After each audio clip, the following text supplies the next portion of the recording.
Good morning, friend. Welcome back to my kitchen. My name is Becky if you're new, and today we are going to be making a New Year's Eve feast. I am hosting New Year's Eve dinner here, and I am making the entire dinner mostly today. So today's Friday. I think New Year's Eve is Sunday. I'm actually not even sure. Let me check. Yes, today is Friday, December 29th, and New Year's Eve is Sunday. So I'm gonna be making a huge feast, and all the recipes I chose for this are all things that can be easily made ahead of time, and that's what we're doing. We have 2 desserts and 1 main dish, a side dish, a bread we're gonna make, and we're just gonna get right into it today. So we're gonna make lasagna bolognese with a bechamel sauce. This is just, to me, a very festive and celebratory type dinner, but I'm gonna do something I've always wanted to do when making this recipe, and that's to actually make the pasta from scratch. So the first thing I'm gonna do, because this pasta needs to rest for 30 minutes before we can roll it out, is I am going to get it going in my KitchenAid. We're gonna use this KitchenAid to make a cookie recipe too, and we still need to make the bechamel sauce, but we're gonna start with the pasta. Now, I was watching a video on YouTube, of course, and there is I've gotta grab some sauce. I gotta grab some salt. There is a restaurant in New York that is famous for their lasagna bolognese, and I was watching it, and they've become famous because of some TikTok videos. People go and they share it, and they actually roll up their lasagna like a cinnamon roll, and they slice it, and they make their homemade pasta and all this stuff. Well, we're not gonna do that, but we are going to make the pasta from scratch because they inspired me to do that. So in here, we just have all-purpose flour. I'm doing my egg noodle recipe, 2 good pinches of salt. We're gonna put 6 eggs, and we're just going to, I'm doubling this recipe because I wanna get 2 lasagnas out of this. We have 2, 4, 6, 8 adults, 1 13-year-old, and 3 kids. So I wanna make 2. And I'm not exactly sure how much pasta, because I've never made lasagna sheets out of this before, I need. So I figured I might as well double it because I would rather have too much pasta than not enough. And that's all the ingredients we start with. We may need to add just a touch of water depending on what the texture looks like. Eggs can vary in size, and the humidity can tend to have your flour either be drier or more moist. And so sometimes you need to add just a little bit more water to it or a little bit more flour. Pasta is all about the texture. Our pasta is gonna take a couple minutes to knead. So while that's kneading, I'm actually gonna grab the food processor out because it's gonna make my life a lot easier when it comes to the bolognese ingredients we need. Oh, I can hear my noodles. Okay, so this is very sticky still, and there's quite a bit of dry flour in the bottom there. So I'm going to just turn that pasta over so that it can hopefully start incorporating some of that dry flour. And I just locked it. So here's where, okay, so it's still pretty sticky. It might actually need a little bit of flour, but I'm just gonna let this knead for a bit and see what the texture comes out like. I'm gonna go ahead and get the celery and carrots washed. And I need to peel my carrots. I think I can just... The desserts we're going to be making today in preparation for the party are an almond biscotti. It's a new recipe to me and it turns out so good. And then we're also going to make a vanilla panna cotta with a triple berry sauce that is probably one of the best desserts I have ever made ever, and it is also one of the easiest desserts I have ever made. Panna cotta always felt super intimidating to me, and I can't wait to share it with you because it is so easy and perfect make-ahead dessert for a party. Now I'm back at my dough. I can tell it's definitely needs more flour, so I'm going to start incorporating a little bit more flour into it. While that's kneading though, I don't want my stove to be idle. So what we're gonna do is go ahead and brown up 1 pound of beef and 1 pound of Italian sausage. And I've got some garlic infused oil here, but you could just use avocado oil. We're gonna stick that up there. This sausage and beef is a little bit frozen still. I pulled it out of the sausage is pretty thawed. I pulled it out of the freezer last night and plopped it into the refrigerator. The beef is still a little frozen, but no big deal. It's thawed enough, I can get it out of the package, and we can have our stove working for us while our KitchenAid is working for us, and then we're about to get our food processor working for us. How I love to live in the 21st century where we've got all these beautiful kitchen appliances to help make our jobs easier. So let me get my hands washed and we'll deal with the vegetables.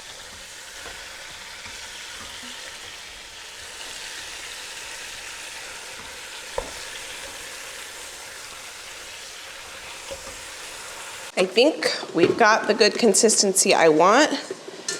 I did add 1 more tablespoon of flour, so it's still a little sticky, but that's okay. Let me knead it on the counter for just a second. I did clean my counters before we got started, knowing that we were gonna use them as a work surface. And let me just do a little bit of kneading by hand, and if I think it needs a little bit more flour, I'll just work it in by hand.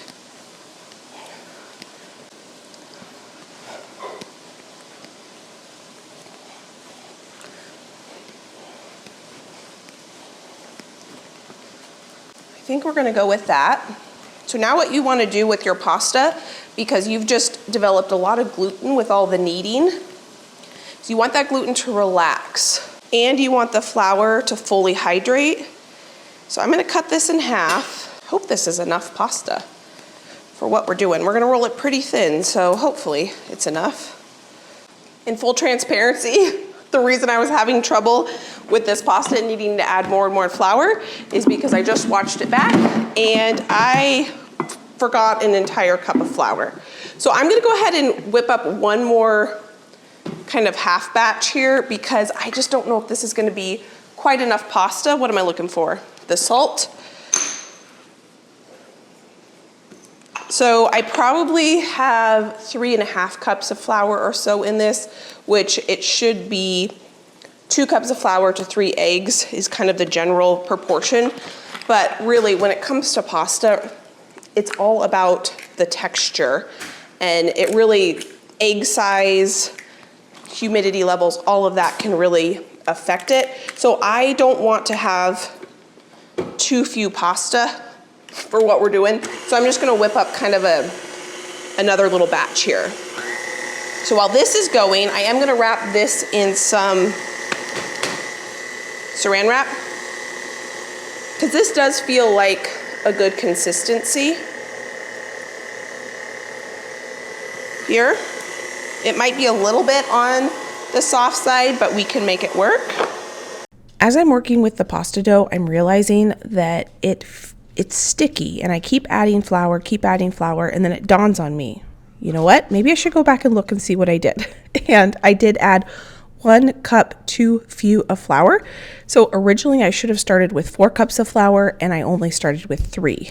And that's one thing when you're working in the kitchen and you are getting used to not just following the recipe exactly, but knowing like, oh, I know what texture and I know what taste or I know what I'm looking for in the product, then you can usually fix the problem. So I just kept adding flour because I was like, this is too sticky. I was like, maybe my eggs are way too big. They're like way larger than eggs I normally use. And then I realized, no, I just forgot a cup of flour and I'm able to overcome, and I'm going to show you how I'm going to overcome this problem. So here, now that our dough is doing its thing, switching focus to the vegetables. For the vegetables, for the Bolognese sauce, I do not want big chunks of celery, carrot, and onion. And so I am just going to use my food processor to chop them up very finely. I don't want a puree, but I don't want chunks. I want a very fine dice, and it helps if you do them separately. The reason I wanted to cook the meat before I cooked the vegetables is, do you see all those brown bits in there? That is exactly what we want. So the stove is off because it was getting pretty dark. I could hear it sizzling away when we were working with those vegetables. So I ran over here, turned it off. I'm gonna turn it back on, and all that flavor we've built on the bottom of the pan, we are going to release that flavor using the moisture from these vegetables. So I've turned the stove back on, and while I was working with the vegetables, I also went ahead and I mixed in, let me just get this stirred in real quick. We have not seasoned this at all yet. So to help kind of draw out even more moisture from the carrots and celery and onions, I'm gonna put a little bit more salt in there. I'm just using, here, let's use the wooden spoon because that will be easier. To scrape up those brown bits so that doesn't burn while we go work with our pasta. We're already trying to develop a lot of flavor by just using the heat from the stove. You can see how I'm just scraping up those brown bits. And we're going to soften these vegetables, cook these vegetables really, really well, and then we'll keep going with this sauce. I was a little worried about my pasta, thinking that, oh my goodness, it is a little bit more tacky than I want. And when I go to roll it, I know that that is going to, it was going to give me a little bit of trouble. So what I did is I took the 2 pieces that I had already wrapped in plastic wrap, and I threw them in with the pasta because that pasta was a little bit drier. And so now I have just one big ball, and I do want to knead this by hand. I'm gonna work a little bit more flour in. I'm out of flour, so I'm gonna go fill this up, knead this by hand, and then I will have this ball rest. So that's one thing when you're cooking, is you can adapt and overcome. And sometimes you forget to add a whole cup of flour, but generally you can come back from it. So let me go fill this up and we'll get going on the pasta, let that rest, and then we're gonna start our desserts, because we're making 2. We're back in business. I like the texture of this better. Not quite so tacky, but it does need a little bit of hand kneading.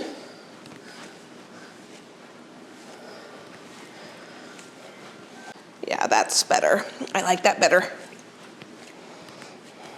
The reason I unwrapped the original pasta that I had resting and added it to the new batch that I was starting is I just wanted to make sure the consistency was the same throughout all the pasta.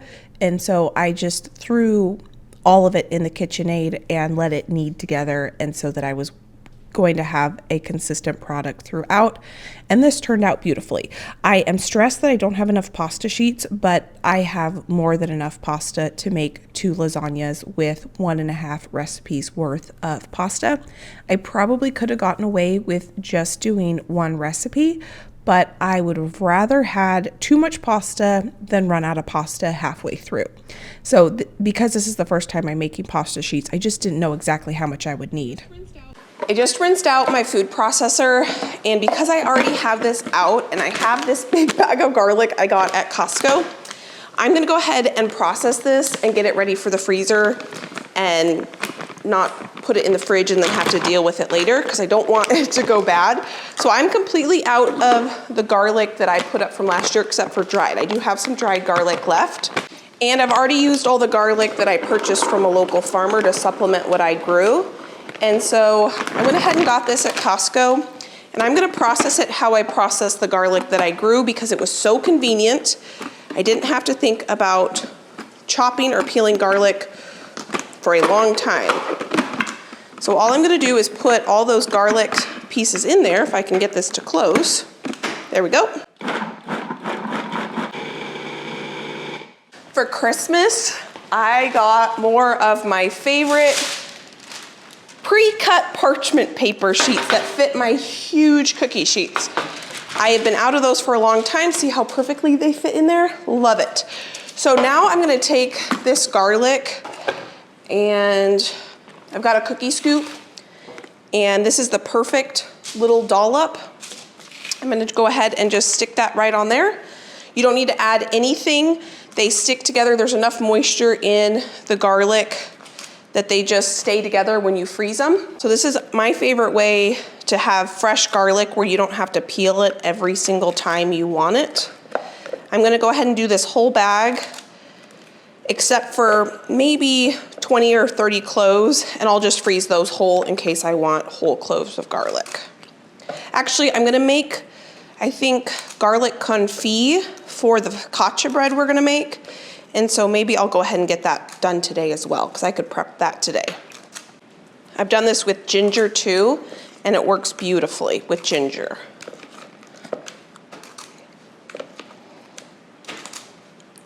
And this amount of garlic should get me until I harvest the garlic that is planted in the garden right now. This is how I do things in the kitchen a lot to try to be efficient when it comes to dishes and my time. I could have put this food processor in the dishwasher and washed it, put the garlic back in the refrigerator after using it for the Bolognese. But then on a different day, I was going to have to remember to get my food processor back out, get the garlic back out before it goes bad, and do this project. So instead of doing that, I just rinse the food processor out. We're going to tackle it now. I'm already in the kitchen, and we're going to check this off the list. This was not on my list of things to do, but it was on my list of things to do, and so I'm glad I have it done. I already had the food processor messy, so I'm gonna get this in the freezer. Once they're frozen, I'll put them in 2 layers of Ziploc bags, and I have garlic for quite some time. Now we can keep working on our Bolognese. I normally would put red wine in this, but I have this bottle of white wine that needs to be used up, so I'm gonna substitute and add the white wine and a little bit of balsamic, because that will kind of give a little bit more of that richer flavor. I haven't put any pepper in this either, so we're gonna get pepper in that. I just wanted to go ahead and use up that bottle that's been in my fridge for a little bit. That is red wine vinegar. That's not what I want. My balsamic vinegar looked like it grew some legs and walked off. I do have this garlic balsamic that I got as a gift that I have not used yet, so I'll open this and we'll get a couple teaspoons of this in there. That's weird that I just used it.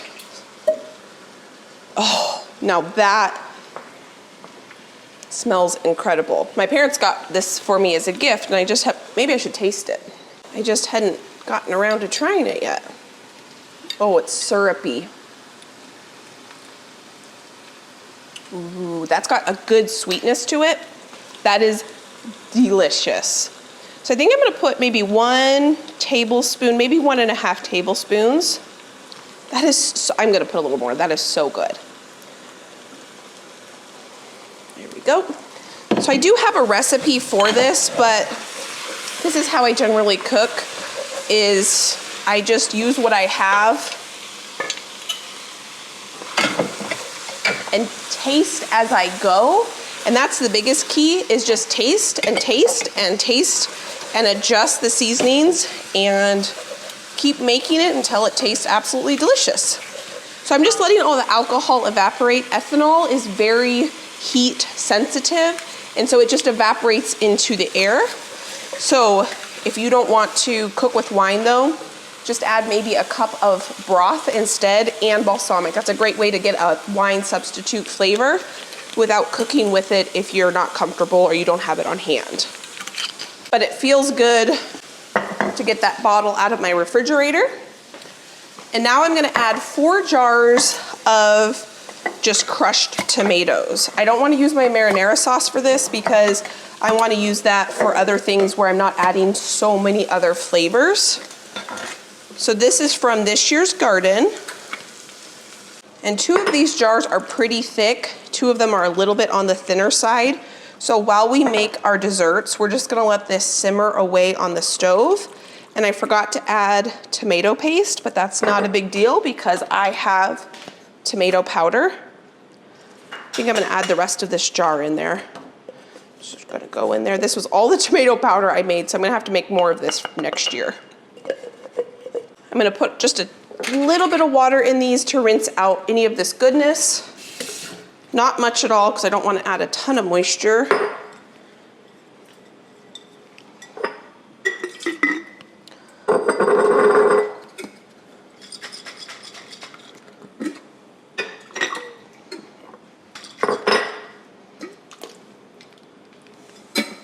And then I did unload my dishwasher this morning, so I'm gonna get these jars right into the dishwasher. This is pretty thin. I mean, it's gonna be cooking for probably an hour or two, but I do wanna get a little bit more tomato paste in there, so that's just some frozen tomato paste that'll help thicken it up and give it a nice rich flavor. I just took a second to tidy up the island just a bit so that we could kind of reset and get going on the next recipe. And I'm gonna go ahead and toast the almonds because we're gonna make biscotti and panna cotta, 2 different desserts. I'm gonna preheat my other oven. So I'm just gonna get my almonds in this pan. I could toast these in the oven, I could toast them in this pan. I thought that I could keep a little bit closer eye on them if I do it right here while we make the cookie dough in this bowl over here. Our pasta is still resting. And I wanna get this recipe going next because we can make the panna cotta while this bakes in the oven. I thought we were gonna need the KitchenAid for these cookies, but I think we can just go ahead and do them right in this bowl. So I'm gonna measure out the dry ingredients first. I went ahead and turned off this pan because they are basically toasted and I don't want them to burn. So the first thing I'm gonna measure out are the dry ingredients. Biscotti cookies are a great cookie to make for a party because they're so dry and basically kind of stale going, that's the way you cook them. And so they hold up really well. I'm just gonna bake them and then put them in an airtight container and they will be perfect with the panna cotta we're gonna make and a cup of coffee after we have our lasagna. I just started with the flour, which is 2 1/4 cups flour. Now we're gonna put in baking powder. I always have to double check that to make sure I put in the right thing. Salt, white sugar, and brown sugar. I'm gonna mix all that together.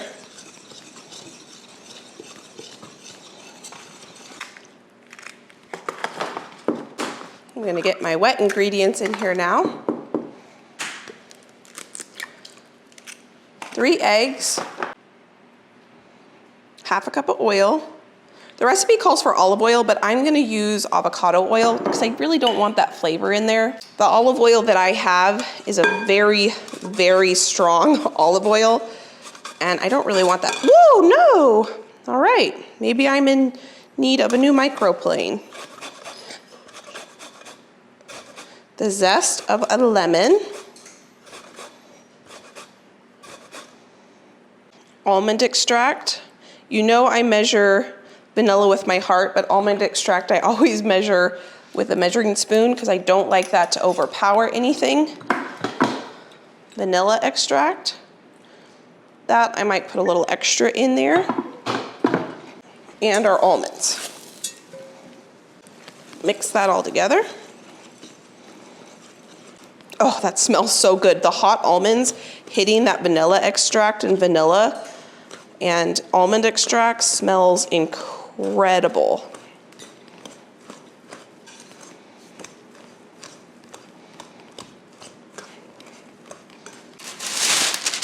So there are 2 things I adjusted in this recipe. This recipe did call for 1 full tablespoon of of almond extract. I think for me, that's just a little too much. So I only put 2 teaspoons, which is 1 teaspoon less than a tablespoon. And then I substituted avocado oil for olive oil.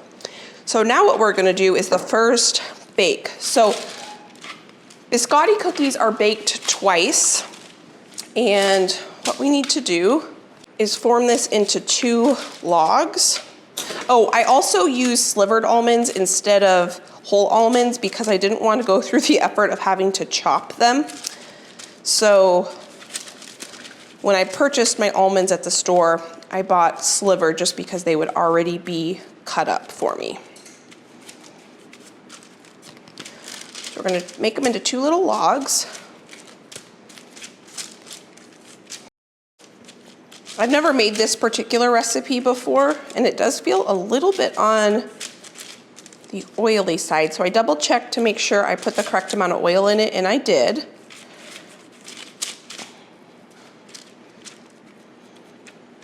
Okay, so we have our 2 logs, so we're gonna bake this now for 30 minutes. And then we'll take them out and cut them and bake them again. So now we've got, feels like we have more done. We've got our pasta resting, our Bolognese sauce, bonus, we got the garlic taken care of, and we have our cookies in the oven. So let's go ahead and get going on our panna cotta, which looks incredibly easy. I've never made this before, but it looks really easy. There's 2 ingredients I need to grab in this pantry. I could only find one of them. The other one must be in here. I just set up for the panna cotta. Panna cotta is a custard. It's like creme brulee, but instead of using eggs to set it, you use gelatin, and you don't even have to bake it. So this is super easy. I am going to attempt to make it. So I have 1 cup of water here. I am quadrupling this recipe because I need to make one for everybody that's gonna be here. So I've got my ramekins here, and I need to count this out so I can count this properly.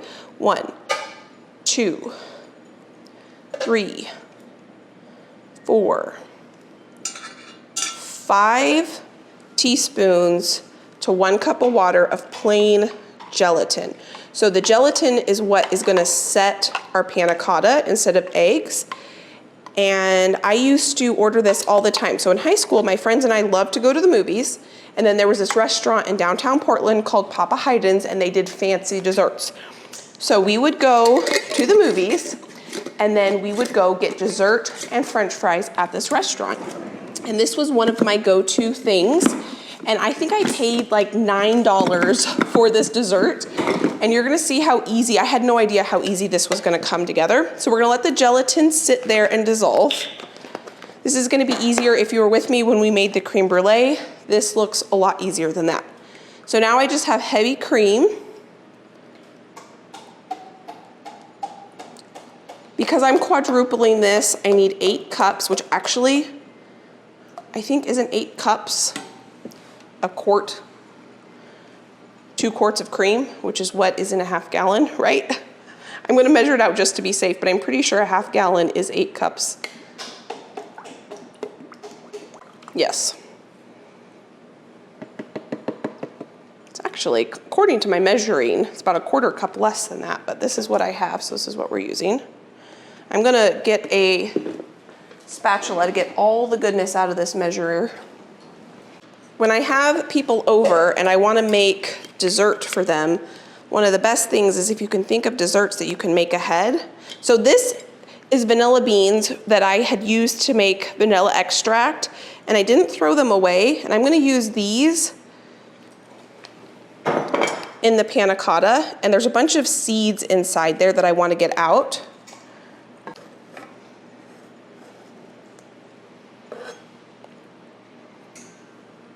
Put that in there.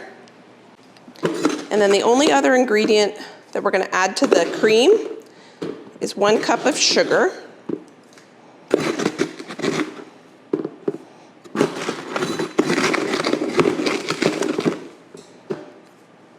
We're gonna get this on the stove, and we're just gonna heat this up until the sugar dissolves and just below boiling. We do not want to boil this.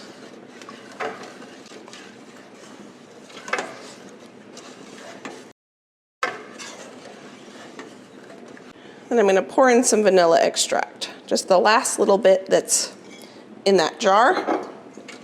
And I put 1 more vanilla bean in here. While I'm working at the stove, I'm actually going to go ahead and get started on the raspberry sauce that we're going to put on the top. Now this I'm just making up. This is not part of the recipe. The recipe is just a raspberry, no, the recipe is just a vanilla panna cotta. But when we would go to Papa Haydn's, they always served it with raspberries. So I have here in this jar just some raspberry jam that I had made. And this is jam, so there's seeds in it. I don't want seeds on my sauce that's gonna go on top. And now that I'm looking at this, because we're making 9 panna cottas, no, we're making, I think like 14, because I'm making a mini one for the kids that are gonna be here. This is not gonna be enough sauce, because we're gonna turn this jam into a jelly. So we're gonna get the seeds out. So let me go run downstairs and grab more of that. I'm gonna turn that down. I'll be right back. If you like the crunch of seeds, you could skip this step. But I think it'll be a little bit more pleasant if there's no crunch. So I put about half the jar of raspberry jam into our pot. And then I remembered I have some strawberries that really need to be used up in the fridge. So we're gonna do some strawberries in here too. So it's gonna be half strawberry, half raspberry. So we'll call it mixed berry. That'll add some more fresh flavor instead of just the cooked flavor. And then I did get some raspberries because I did want a mixture of the fresh flavor and the cooked flavor. So I'm gonna add half of these. We'll garnish with these. We're gonna cook this down until everything is soft. Check on this. I'm just gonna feel the side. We do not want this cream to boil.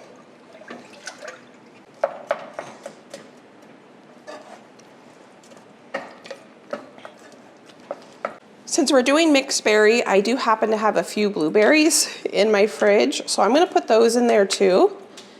And we're gonna let that cook together. I'm not gonna add any sugar because obviously the jam has plenty of sugar. Our biscotti, the first bake is done. So I'm gonna let this cool for about 10 minutes.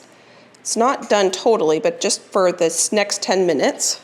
I want a little bit more brightness to this, and I have the lemon that I zested earlier for the biscotti. So I'm gonna go ahead and squeeze the whole lemon in here and get that lemon juice in here to help balance the sweetness from the raspberry jam.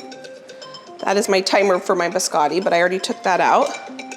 And I think our cream is done there. So I'm gonna turn the cream off. This is almost done too. Now we're gonna pour our gelatin. This is what's gonna set our custard, and there's quite a bit of gelatin in my measuring spoon, so I wanna make sure I get all that out. Otherwise it's not gonna set properly. I'm getting every bit of gelatin out. You wanna make sure that gelatin dissolves throughout this entire pot. So now what I'm gonna do is pour this custard into my ramekins. I put my ramekins on cookie sheets so that it would be easy to transfer into the fridge.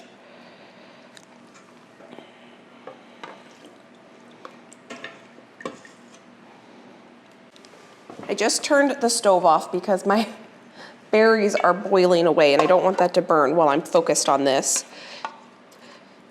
The restaurant that we used to go to would serve this in a wine glass. So you could see, and they would put whole berries in it. Maybe I will do that. I don't know if I have enough berries actually.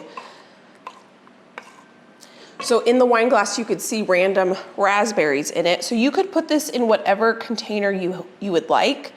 But I am gonna serve this in these ramekins.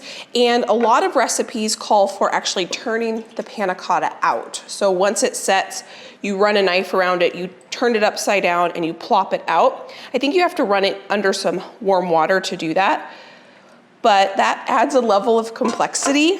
And the fancy restaurant we went to never did that. They always just served it in the dish. So that's what I'm gonna do. And this is all we have to do for this to be done, other than let it chill. And then I'm gonna show you how we're gonna top it with our sauce. I'm gonna be able to fill these ramekins up higher, but I just wanted to make sure I had enough for each one before I go through and top each ramekin off. The reason I put it on these little cookie sheets is so that I can easily transfer it into the refrigerator. I'm gonna go ahead and get my vanilla beans out of here. So this was a great way to use vanilla beans for a second time. So they gave me the vanilla extract at one point, and now I didn't have to buy brand new vanilla beans to get that beautiful vanilla speckled look. Another great way to get that speckled look if you don't want to purchase vanilla beans is to use a vanilla bean paste, and that works really well too. I just happen to have these vanilla beans and I figured this was a good way to kind of maximize their use. So after I used them though this time, they did go ahead and go in the compost. I think what I'm gonna do is take a paper towel before these set up completely, and I'm going to wipe the areas where I spilled on the rim. I think it's gonna be easier to do before it sets. The little black speckles are so pretty. So into the fridge these go.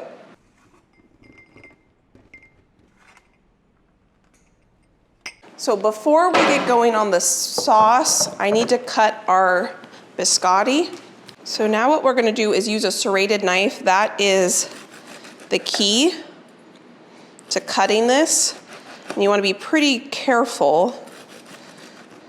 So it's still pretty soft inside, so we need to bake it more so that it actually is crunchy all the way through. These are one of my favorite cookies. I love biscotti. The almond flavor is just so delicious, and I really like dipping them in chocolate. I was considering it this whole time, going back and forth, if I was going to dip the bottoms in chocolate. I decided against it because we were going to be serving this with the coffee and the panna cotta, and I thought that the chocolate would just be a little bit too much of a complex flavor. But that is another way. If I was just serving these alone and not serving the panna cotta, I probably would have taken the bottoms of these cookies and dipped them in some chocolate to add a little bit more deliciousness. I may have just sampled a piece of that. So good. So now we can get our berry sauce finished.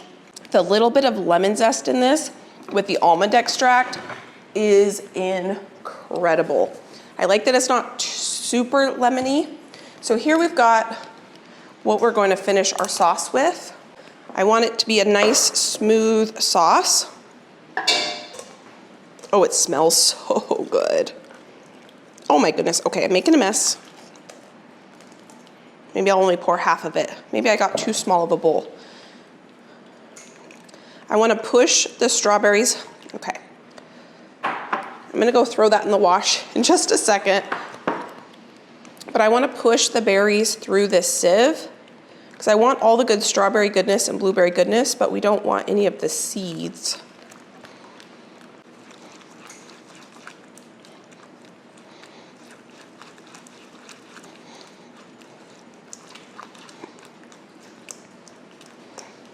Okay, so I think I got all the goodness out of those berries. I did taste this and it is so good. I think the combination of the fresh fruit and the jam is there to set it up because there's the pectin in it so that it does firm kind of like a gel on top of the panna cotta. But the fresh fruit kind of gives a balance to all the really sweetness from the cream. You know what I think I'm gonna do? I think I'm gonna keep this sauce in here because we're gonna need to reheat it a little bit to melt it before we put it over the panna cotta.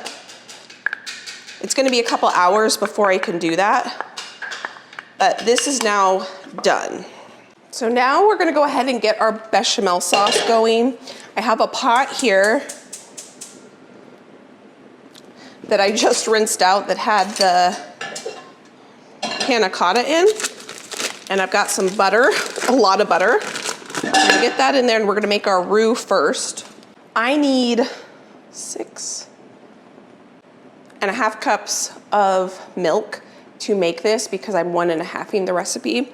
So I should use 1.5 cups of butter. It's bechamel sauce, it's rich. But I only have 2 2/3 cup of milk. So what I'm gonna do is I'm gonna use half and half because I happen to have quite a bit of that. I'm going to not 1.5 the butter, I'm just gonna put 1 cup of butter, the same amount of flour that I would normally use, which would be 1.5 cups.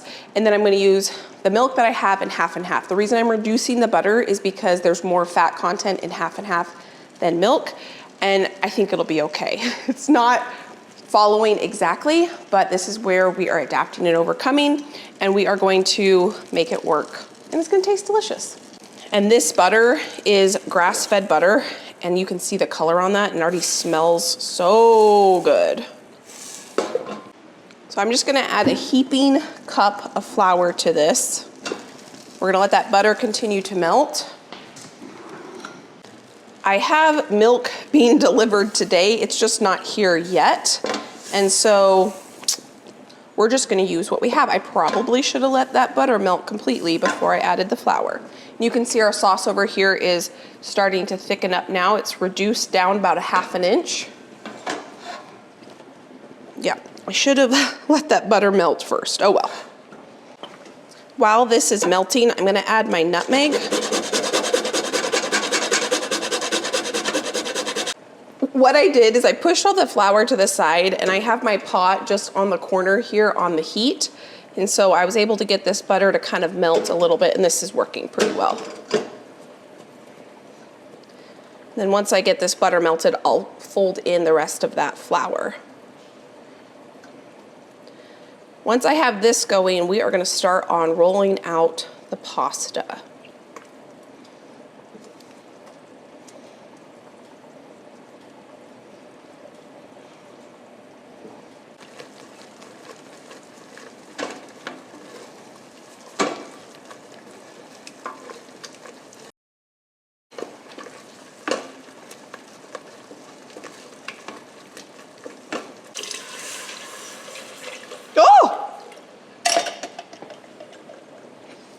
I didn't know those were in there.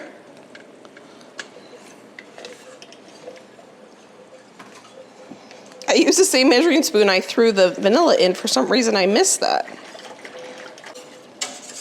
Okay, I'm gonna season this with salt and pepper. Then we're just gonna let this thicken up, and then this sauce is done. You could use white pepper. I don't have any, so I'm gonna use black pepper.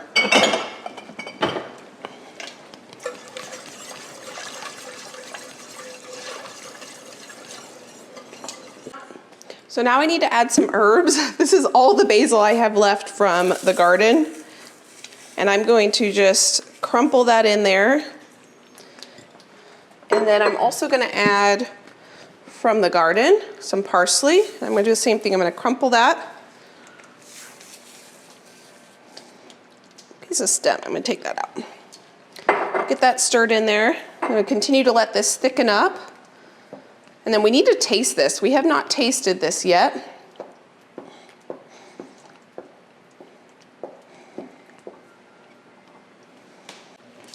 I'm gonna go ahead and turn this sauce off because it's pretty nice and thick now, and it's gonna thicken up as it cools because it's gonna be a minute before we get to assembling our lasagnas.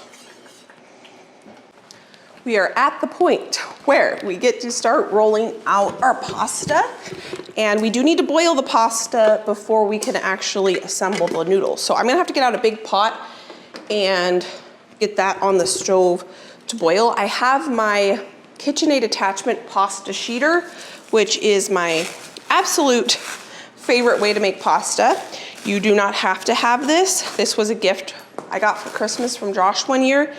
And you can absolutely roll pasta out by hand, or you can use a hand crank. It is an investment, but if you make pasta even a couple times a year, I would recommend it because it makes the job a lot easier. And I probably make homemade pasta more regularly because I have it. But I made pasta a lot before I had it, so I think Josh knew that if he got it for me, it would be a well-loved gift. So I went ahead and I cleaned my counters again, just so that everything's clean. I'm gonna put this on the whitest setting. Oh my goodness, I got jam on my shirt. Oh well, I'll get it in the wash as soon as we're done here.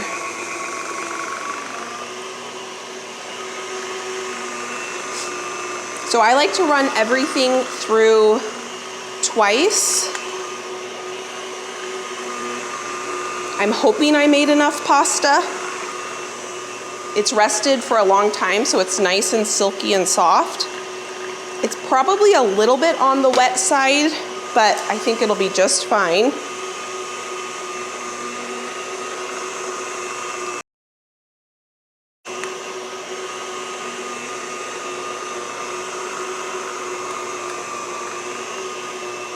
Gosh, I hope I made enough. You can see the color of it though, it's beautiful because it was made with really nice, high quality eggs. Julia Child says never apologize for your food when you invite people over to your home if it doesn't turn out the way you intended. And so that's kind of the mindset of why I am not like nervous about trying new recipes when I have people come over, because it's not just about the food, it's about hanging out with people. And for me, I enjoy experimenting. And so when I invite people over, it's the perfect opportunity to try something new. I just remembered that I do have lasagna noodles downstairs in my pantry. So if I didn't make enough, I am not going to make more pasta.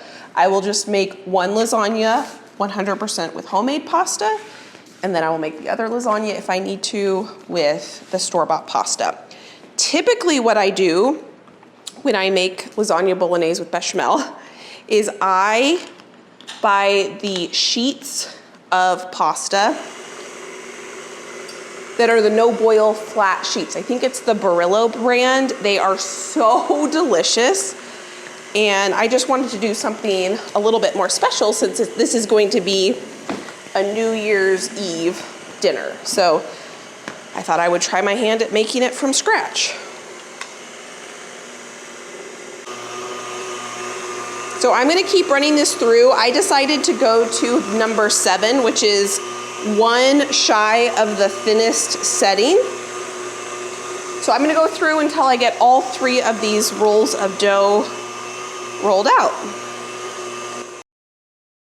Going back to trying new recipes when you're having a party, one thing that I always have in the back of my mind is that if something doesn't turn out, the worst thing that could happen would be that we order pizza. And really, is that big of a deal? No, because generally it would probably be edible, and so Josh and I could eat it. But if I wasn't comfortable serving it to my guests, the worst thing is I order pizza right before they get here, and we have pizza. And that's not a big deal, because it really is not just about the food. It's about hanging out and bringing in the new year with people we love. And so that's kind of what gives me the confidence to try new things, because I always have that as a backup plan. I've never needed to use it, but it's always there, and it kind of is the safety net that gives me the confidence to try new recipes. So to this pasta, what I'm doing and what I have found that works really well when I roll out pasta is that if I can just clean my entire counter, I know that I am going to cover this counter with pasta. So I know I'm going to cover this counter with flour and cover it with pasta. And I like my pasta sheets or even the pasta noodles to dry out just a bit before I cook them. I have found that that helps. And so as I roll out the sheets and get them to the thickness I want, I'll just put a little bit of flour on my counter, put my sheets on there, and they're gonna dry out just a little bit as we continue to roll out the pasta. Now, I am being very careful when I cut on my counter not to scratch my countertops. I probably should have grabbed out a cutting board, but I was just in go, go, go mode. And so this is what we did here on this day. The reason I'm cutting them into a little bit smaller pieces is just so that they're more manageable when we put them into the pot of boiling water, which we're going to get the pot of boiling water going here in just a minute. The more you do this, the more comfortable you will get with it, and I can actually have the KitchenAid on a pretty high speed. When I first started doing this, I would have it on a pretty low speed, but you will just get more and more comfortable with it, and you can work up to faster speeds so that this process can go by relatively quickly. The pasta is all rolled out now. I have a hard time gauging whether that's enough for two or not. I have never done that, so I don't know. Oh, my dog's asking for food. So I wanted to taste this. Let me give my dog some food and water, and I'll be right back. He's asking for water, so I'll oblige him, and then I'll get my hands washed, and then we're gonna taste the sauces. Can't deny a pupperoo when they're thirsty. Let me get my hands washed, and we're gonna try this. I just have a hard time gauging whether that's enough for two. I'm thinking it's gonna be enough for two, but only time will tell. I wanna taste this for seasonings, whether it needs salt, pepper, oregano, a little bit more vinegar. Might as well get this. My white sauce has thickened up really nicely. I think that this is cool enough I can taste the white sauce.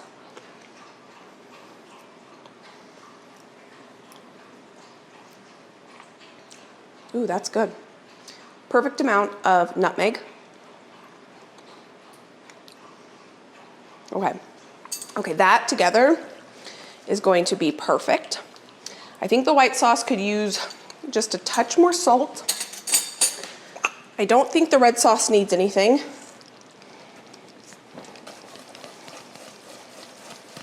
And get that mixed in. When you're making a white sauce like this, if you need to thin it out with a little bit more milk, you can. Or if you need to thicken it up, just let it cook a little bit longer. Mine's pretty thick now at this point because it's cooled down quite a bit. My red sauce is basically done here. I think I'm gonna go ahead and just turn that off too so that it can cool a little bit. This is going to take a long time to come to a boil. I am going to season my water with probably 2 tablespoons of salt. I probably could do a little bit more because this is a 30-quart pot, which is huge. This is a traditional 7-quart Dutch oven, so you can kind of see the difference. This is the only other pot that I figured would be big enough to run this pasta through, where it wouldn't take me an hour to cook all the pasta. I'm gonna get the lid back on that so that can continue to come to a boil. I just tasted my bechamel after the sauce had that little bit of extra salt. Now it is absolutely perfect. My cookies are done. I have them in here with the oven off. I want them to dry out a little bit more. So I just have the oven off and the door closed, letting them continue to dry out. I want these to be super, super crunchy. I'm still waiting for my pot to come to a boil. So instead of watching it, because it won't come to a boil if I watch it, I'm gonna have some coffee and shred some mozzarella cheese. Now, lasagna bolognese with bechamel, I typically don't put mozzarella cheese on it, but this time I think I want to try this cheese that I purchased, and I'm only gonna put it on the top layer. Typically, I put a lot of Parmesan cheese, and we are gonna put a lot of Parmesan cheese in it, but I wanna give this this mozzarella cheese a try, because I have not tried this yet. I ordered it online and it was on sale, and it's an organic A2 mozzarella cheese. I could link it down below. I got it when it was on sale, so I ordered a whole case because in my area, at my local grocery stores, I cannot purchase organic A2 cheese.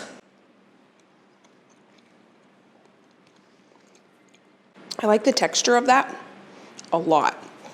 It's more of a drier a drier mozzarella. It's got almost like a little funk to it. It's creamy, so good. I definitely want to incorporate that into tonight's dinner, or not tonight's dinner, into our New Year's dinner. I'm gonna go ahead and just do that right here. I'm gonna shred it by hand. If I had planned this earlier, I could have used the food processor, but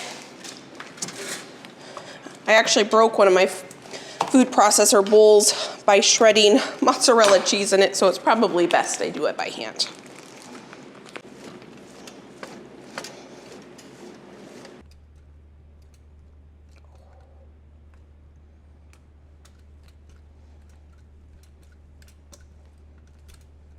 I have a bowl with a colander because as soon as they're done cooking, I'm gonna put them in there and I'm gonna stop the cooking process.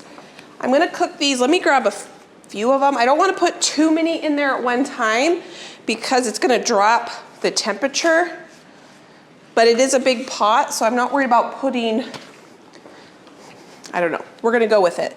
So 1, 2, 3, 4, 5, 6, 7, 8, 9 pieces in there.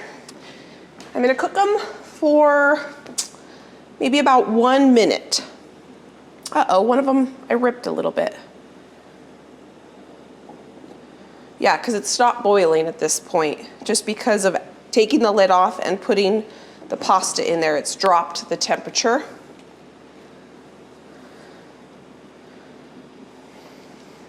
I'm gonna grab my other sheets. I can actually stick them on this cooling rack here and carry, oop, rip that one a little bit. I think that'll be okay. I wanna try not to rip them if I can help it. I think they've dried out enough, they're not gonna stick to each other. Now, I'm totally new to this. The reason I am cooking this pasta and not putting it in the lasagna without cooking it is because that's what they did at that Italian restaurant in New York when I was watching the videos, is they pre-cooked the pasta. So I am just going off what they did.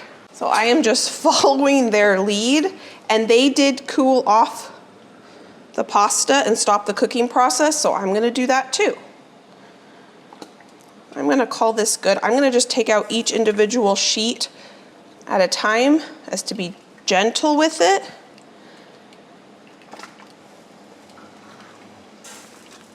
Probably didn't need a pot this big, but we're going with it.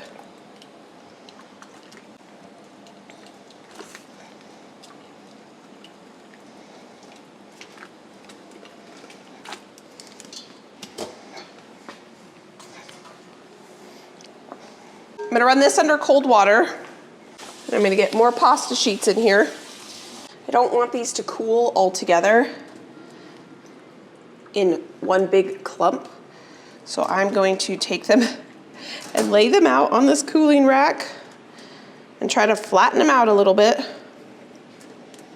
Some of them are still steaming.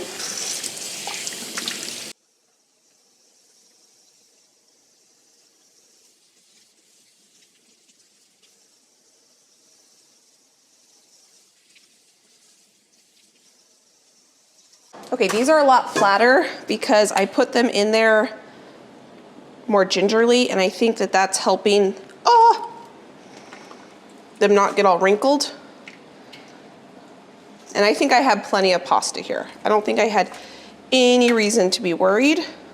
Get all these out.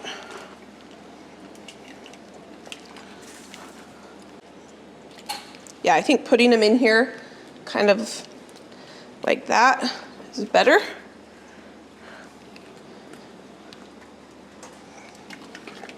Okay, I'm gonna go rinse these off and get them on this. What we've been working for all morning is now ready to come together, but before we can do that, I wanted to take a minute to clean this island yet again so that when we're ready to assemble our lasagnas, we've got a clean surface. I have the noodles boiling, and so I can't assemble them anyway, so instead of just sitting here and waiting for the noodles to boil, this is a perfect time to kind of give a little bit of a reset so we can move into assembling the lasagnas. Alrighty, my friend. We have all of our components for our dinner. So how I'm gonna do this is just like how I always do my lasagna. Let me grab a couple cups. We're gonna start with the red sauce.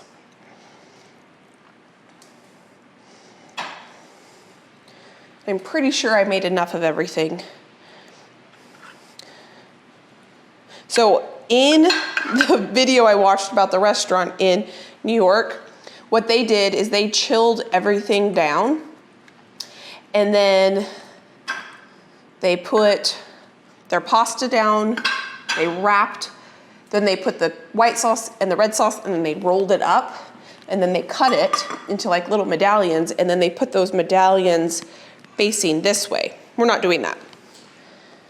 I think this is gonna be pretty enough just the way it is. We might be able to make 3. Oh my goodness, look at that. This one basically fits perfectly on the bottom there. I know I have a broken piece somewhere, but maybe I'll just tear that piece and look at that there. That fits perfectly.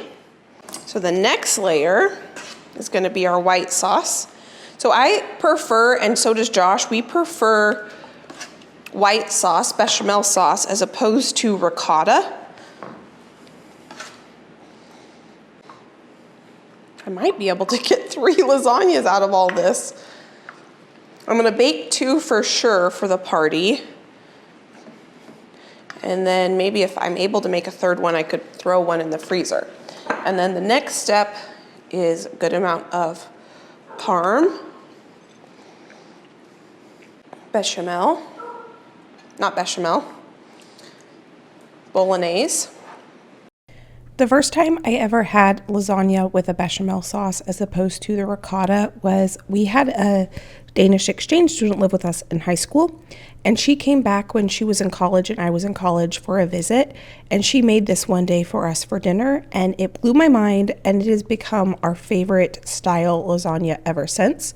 And so this is kind of my go-to fancier style lasagna. I still sometimes make lasagna with the ricotta that's more of a traditional like American style lasagna, but this is our favorite. It takes a little bit more work because the Bolognese obviously takes a while, and so does the bechamel, but it is worth every minute of effort that it takes to make this. If I had doubled the bechamel sauce, I could have got 3 out of here because I have plenty of the Bolognese sauce, but I don't quite have enough. I'm thinking I'm gonna go ahead and whip up a little bit more of this because I've got the noodles cooked already, and I don't know what else I would do with these pasta sheets if I don't make up more sauce. Well, maybe I could do a 5th layer. Normally, when I do this, I don't do this many layers, but maybe I could get an extra layer of pasta on here and just make these really tall. And then I'll just freeze the Bolognese sauce. That's what I'm gonna do. I'm just gonna do a thin layer of the rest of this sauce. These are gonna be pretty hearty.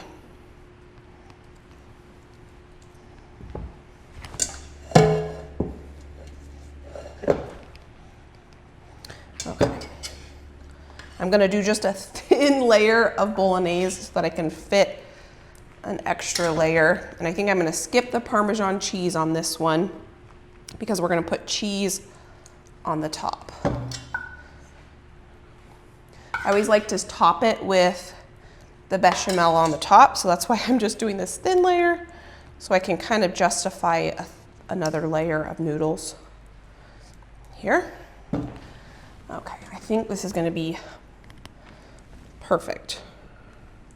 It's going to be delicious, I know that much. I'm gonna have to cut them to fit.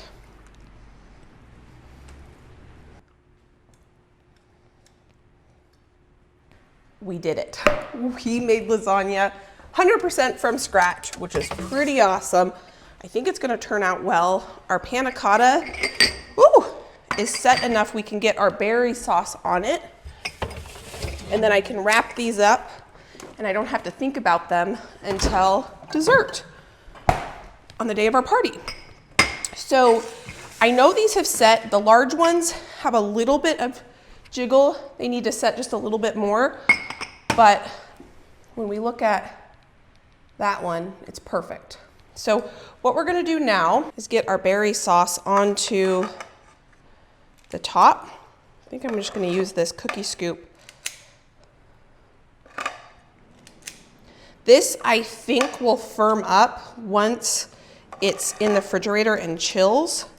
It won't be quite as thick as jam because we added the extra berries, but it'll be thicker than it is now. Even if it's not, it's gonna be really good. Let's get rid of this spatula. Okay, much easier.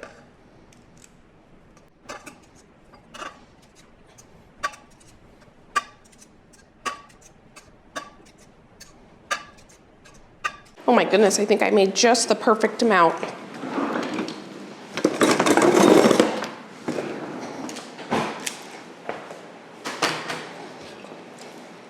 I don't want any of this to go to waste, so I'm just going to evenly distribute the rest of this sauce.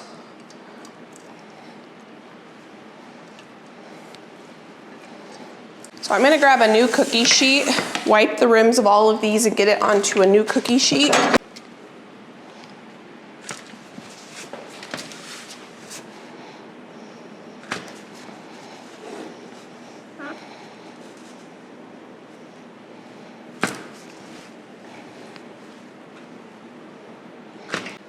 I think this was one of the easiest and prettiest desserts I have ever made. Look at the bottom, those are the vanilla beans down there. And I think this would just be so beautiful in a wine glass, because then you could see the custard. At this point, what I'm gonna do is cover this with plastic wrap, cover my 2 lasagnas with plastic wrap. Again, it is Friday afternoon, and we are having dinner on Sunday evening. So all of the meal prep except for the focaccia bread is done. I'm gonna start the focaccia tomorrow, and I will bake it right before people come over. I was thinking about making it and putting confit garlic on the top, but I think I wanna leave it plain in case we don't eat it all, which there's a very likelihood we don't. And then I will turn the leftovers either into croutons, or I will make grilled cheese sandwiches out of it and have some tomato soup for a really easy dinner on like Monday or Tuesday or something like that. So I will see you. I need to clean the kitchen. I did get the dishwasher started. I will see you back when we start making the focaccia, and I will show you how this all comes together. I will slice into this. It's gonna take probably a good solid hour to cook, and then it'll take a good 20 minutes to cool before we slice into it so that it doesn't just all run over the place. But I like the consistency of our white sauce. It was nice and firm. I like the consistency of our Bolognese, so I think it's gonna set it beautifully. And this is my favorite way to do a dinner party where I can do 90% of the work up front. And I'm gonna show you what we're gonna have for a vegetable. It might be a little bit of a shortcut. So I will see you back here when we make the focaccia bread. Thank you for hanging out with me. It is the next day, and it is 8:26, and we're gonna get going on the focaccia for the dinner party. I said that I didn't think we were gonna eat this whole loaf, and that was silly because by the time we actually sat down to eat, the focaccia only had 2 pieces left because it was so good. People were snacking on it while we were waiting for the lasagna to cook. So to make this recipe, this is actually a recipe I've been testing, and this is the first time I'm weighing the ingredients. I typically use cup and measures, but I've been really enjoying weighing my ingredients, and so I wanted to test this recipe using weight as opposed to using cups. And I just Googled, because I normally do 3.5 cups of flour for this recipe, so I Googled how many grams should be in 3.5 cups of flour.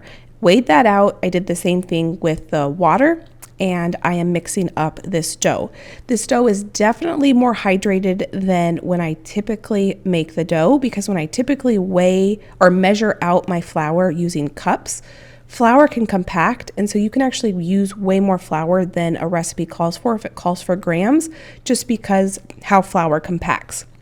So I just did my first stretch and fold.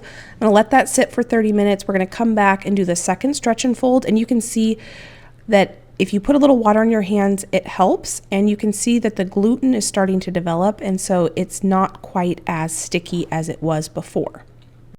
At this point, I'm wondering if it's going to be a little too hydrated and I should have added a little bit more flour because I'm used to it not being quite this sticky, but it turns out delicious. I do need to test this recipe a few more times, but I'm super happy with how it turned out on this day. So I'm going to cover this up and let it do a rest again, 2 more stretches and folds, and then we'll pop it in the fridge. And now it is the next day. It is New Year's Eve right now, and we are going to have this dough do its final rise. So I'm going to put 3 tablespoons of oil on the bottom of this baking dish, and then I'm going to get my dough into the baking dish. I'm going to cover this up, and we're going to let this rest for 3 to 4 hours, and then we can bake it. You can see how The bubbles are starting to form and it's super, super jiggly.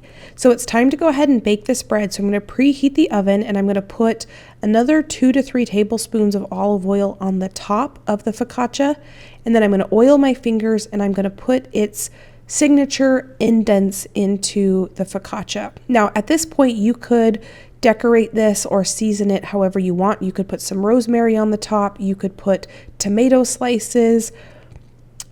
I'm putting some basil sea salt. So this is some basil that I had blended up with some sea salt, and I'm just going to sprinkle that on the top, and that is how we are going to flavor this bread. So I'm going to bake this up for about 40-ish minutes until it's golden brown and the internal temperature is at least 200 to 210 degrees, and that way you know that your bread is fully cooked. So this is perfect. I'm going to take this out of the oven and I'm going to let this cool, and then we will serve this up with tonight's dinner. And I say tonight's dinner, but it almost all gets eaten before we sit down for dinner because it was so absolutely delicious. So it's nice and crusty. Friend, it has been a very relaxing and chill day because we did all of the prep earlier this week. So right now it is 3 o'clock almost, it's 2:52. And people will be here around 4:35. It's an early dinner, an early night. Whoop.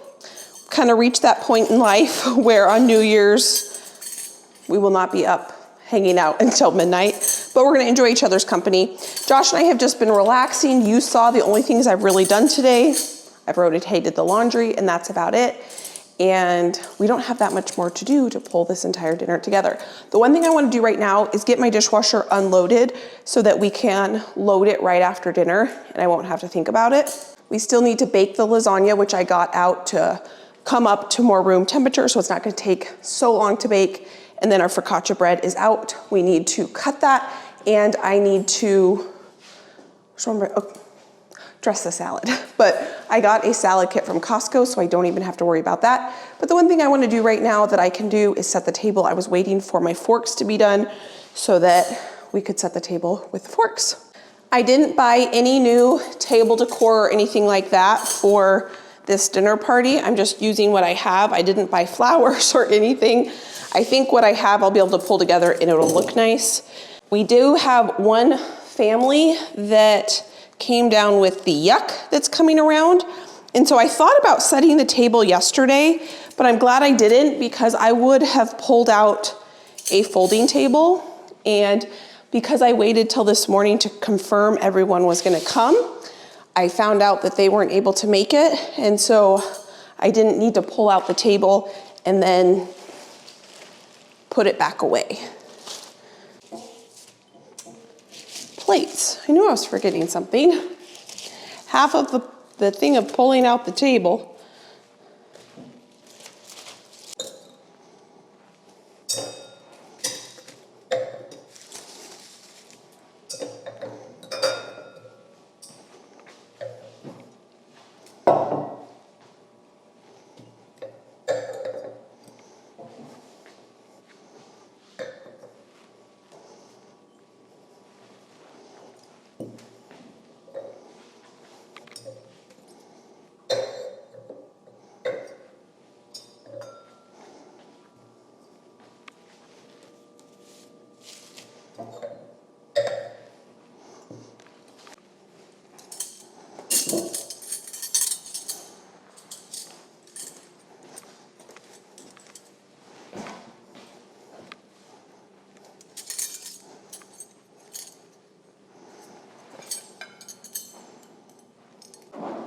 The table is set, so I think I'm gonna grab out some candle holders because I do think I want some candles just for mood lighting. I just organized this cupboard for all my candlesticks. Grab some of these out. I think I'm just gonna we'll do them over here so that they're not on the table. I'll grab a couple more votives out. Just do this random. The table is set and ready to go. I think it's pretty simple and easy, and it's all things I already had. I'll light the candles when the first person arrives. I do have a few dishes in the sink, and I want to go ahead and get those into the dishwasher. And the house is basically clean. Josh did run the vacuum for me. So that's one thing. I don't have to worry about. I am going to put out one little appetizer. Over there, I already got out the crackers and the serving dish just so that I don't forget that I want to serve that.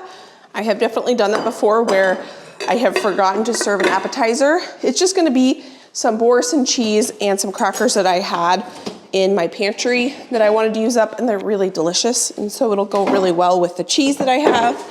I don't even think I'm gonna get any salami or anything out. I think we're gonna have plenty of food. I did make 2 lasagnas, as you saw, but because about half the people aren't able to make it, I'm only gonna cook one of them, and then I'll throw the other one in the freezer, and we'll consider that meal prep. So next time I need a lasagna, it'll be ready for me. Dishwasher is loaded, well, with only the 3 things, which is great. So that means tonight after the party, I can just load it up and turn it on. I'm gonna go ahead and take the plastic wrap off my lasagna and put a piece of foil on it. I don't think I'm gonna stick this in the oven for probably another, it's gonna need a good 20 minutes to cool after it bakes, and I think it's gonna take a good solid hour because it's still pretty cold and it's completely filled that dish. I think it's gonna take a good hour to cook. So I probably won't put it in the oven for another 35 minutes or so. I have my coffee pot ready to go with some decaf coffee, and I can get my cookies unwrapped. The desserts are completely done for tonight's dinner. The panna cotta, all I have to do is pull out.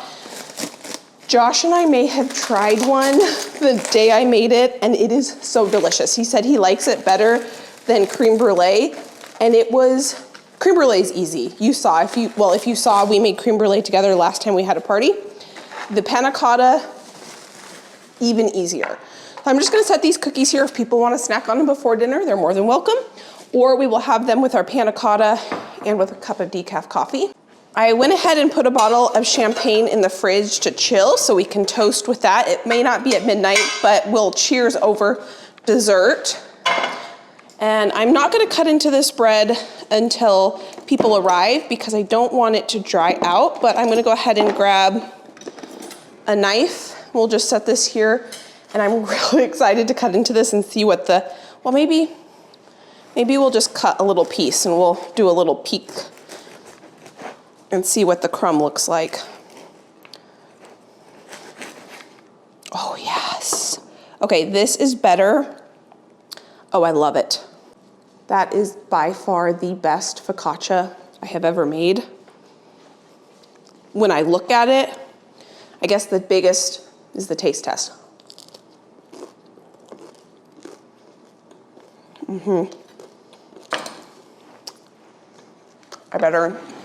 I think I'm gonna cover it. During the pantry challenge, I wanna try to make focaccia pizza, and I'm gonna use that exact recipe. The key to this bread is how hydrated the dough is. That is phenomenal. By far the best focaccia I have ever made. And I wanna try making it turning that into pizza. So here I have a Boris and cheese. I'm gonna go ahead and just open this, and we're gonna serve it with these cranberry crackers. I'm not gonna open the crackers quite yet. I'm just gonna put this on here. I'll leave the foil on it and stick that in the fridge, so that's one less thing. Then I grab my bowl out for the salad, so don't forget to serve the salad. We're just gonna have a Costco salad. Everything now is officially done, ready for the party. I'm gonna go relax with my family. In about a half an hour, I'll preheat the oven and get the lasagna in the oven. And I'm gonna go cut a piece of this for Josh.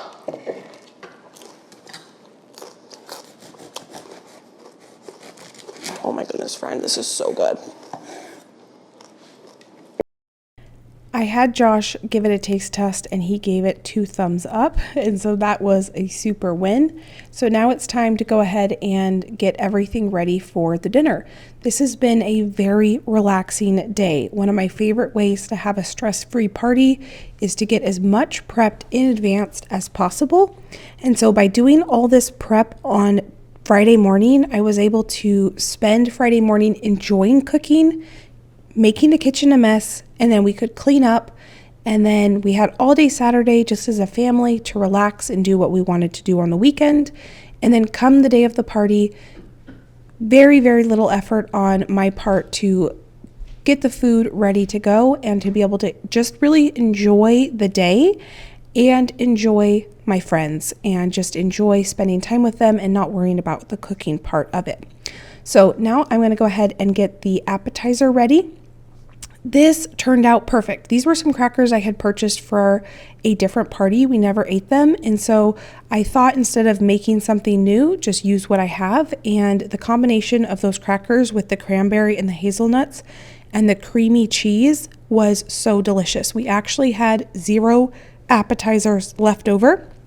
And I really liked that actually. It was nice not having any appetizers as leftovers. My guests are starting to arrive, so it is time to get the candles lit and set the mood for the party. This is what the dinner looks like pulled together. You can see that there were only 4 pieces of bread, and the lasagna came out of the oven and was able to rest for about 20 minutes before we cut into it so that it sat up nicely. We took a shortcut from Costco. Costco was the one who provided the salad, and I know that everyone who is coming to this party enjoys that salad, and so that was really nice. So instead of focusing on that, I could focus on other things. So this is what the dinner looked like coming together, and it was phenomenal. It's always fun when I try something and it turns out. Doesn't always happen, but on this day, everything turned out wonderfully. So it was a great way to celebrate and kind of end 2023. I'm so grateful for what 2023 brought. There were so many amazing things that happened, and I'm really excited to see what 2024 has in store. After we had dinner, we hung out and just relaxed for a little bit, and then we were ready for dessert. So to finish out the dessert, I just pulled out these fresh raspberries that I had prepared earlier, and we're just going to top each one of these panna cottas with the raspberries. And then we're going to sit down, have a cup of coffee, have a cookie, and have some panna cotta. This turned out beautifully. After everyone left, I was able to get the dishes in the dishwasher and get the kitchen cleaned up. And so we are going into 2024 with a clean kitchen, a full heart, and full bellies. So thank you, friend, for being here. Thank you for taking time out of your year to spend time with me in my kitchen and in my garden. I'm so grateful for every single one of you for being here, and I'm really excited for what this next year has in store. I am planning this next year's garden, and I just can't wait to see what it has in store for us. So thank you for being here. Thank you for being you, and I can't wait to see you next time.